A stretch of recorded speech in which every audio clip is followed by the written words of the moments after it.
Hey there, investors! Today we're diving into the world of stocks and ETFs. These are two popular ways to invest your money. Whether you're just starting out or looking to expand your knowledge, understanding the difference between these investment vehicles is crucial. This will help you make smart decisions with your hard-earned cash. So let's break down the basics of stocks and ETFs in a way that's easy to grasp. Stocks and ETFs represent different ways to own assets and participate in the market. Stocks give you a slice of a company, while ETFs offer a basket of assets. By the end of this guide, you'll be able to confidently navigate the world of stocks and ETFs, making informed choices to achieve your financial goals. Let's get started. Let's start with the basics of stocks. A stock is like a tiny piece of a company. When you buy a stock, you're essentially becoming a part owner of that company. It's like owning a small slice of your favorite pizza place or tech giant. Now, there are different types of stocks. The most common are common stocks and preferred stocks. Common stocks give you voting rights in the company, and you might receive dividends if the company does well. Think of dividends as your share of the profits. Preferred stocks, on the other hand, usually don't come with voting rights, but they offer a higher claim on the company's assets and earnings. It's like getting a bigger slice of the pizza if the pizza place makes a lot of money. Now let's move on to ETFs, or exchange-traded funds. Think of an ETF as a basket of different investments all bundled together. This basket can include stocks, bonds, or even commodities like gold. Instead of buying individual stocks, you can buy an ETF that tracks a specific market index, sector, or theme. For example, there are ETFs that track the S&P 500, which is a collection of 500 large US companies. There are ETFs for almost everything: technology, healthcare, even sustainable energy. It's like buying a pre-made pizza with all your favorite toppings.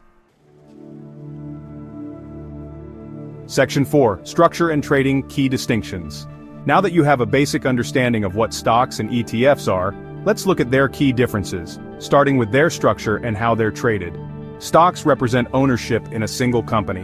When you buy Apple stock, you own a tiny piece of Apple. ETFs, on the other hand, hold a collection of assets.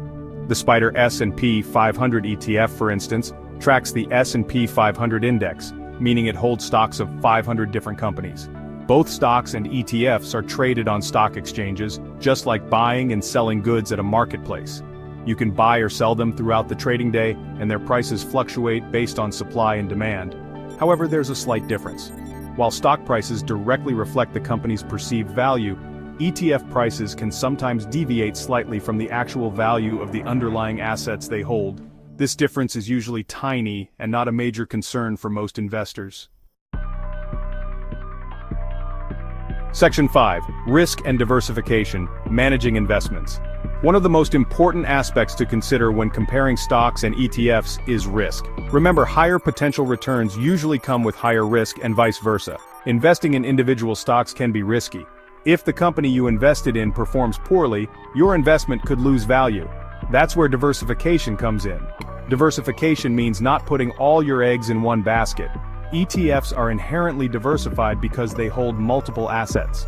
If one stock in the ETF's portfolio doesn't do well, the impact is cushioned by the performance of other stocks. This makes ETFs a generally less risky option than individual stocks, especially for beginners. It's like having a variety of pizza slices. Even if you don't like one topping, you can still enjoy the rest. Section 6. Costs and Fees, Impact on Returns. Investing isn't free. You'll encounter costs and fees, and understanding them is crucial for maximizing your returns.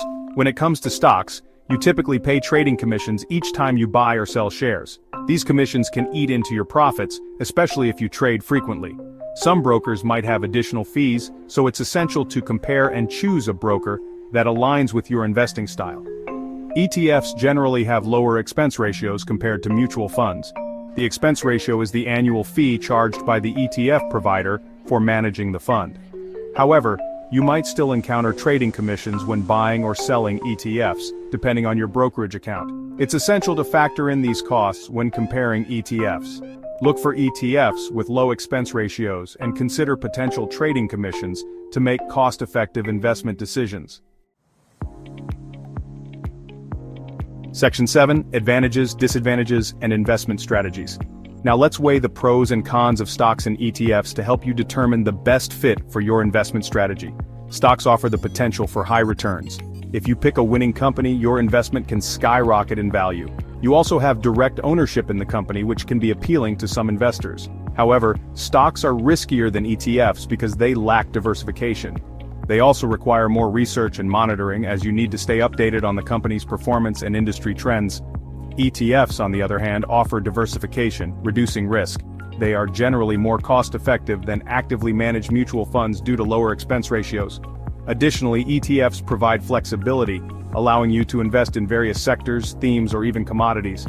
However, ETFs might not outperform individual high-flying stocks. Their performance is tied to the underlying index or assets they track.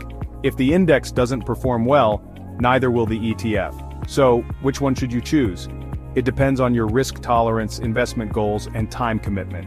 If you're comfortable with research and seeking high growth potential, individual stocks might be suitable. If you prefer diversification, lower costs, and a more passive approach, ETFs could be a better fit. Remember, there's no one-size-fits-all answer. Understanding your investor profile and financial goals is key to making informed decisions. Always consider your circumstances and consult with a financial advisor if needed. Investing wisely is a journey, and knowledge is your most valuable asset.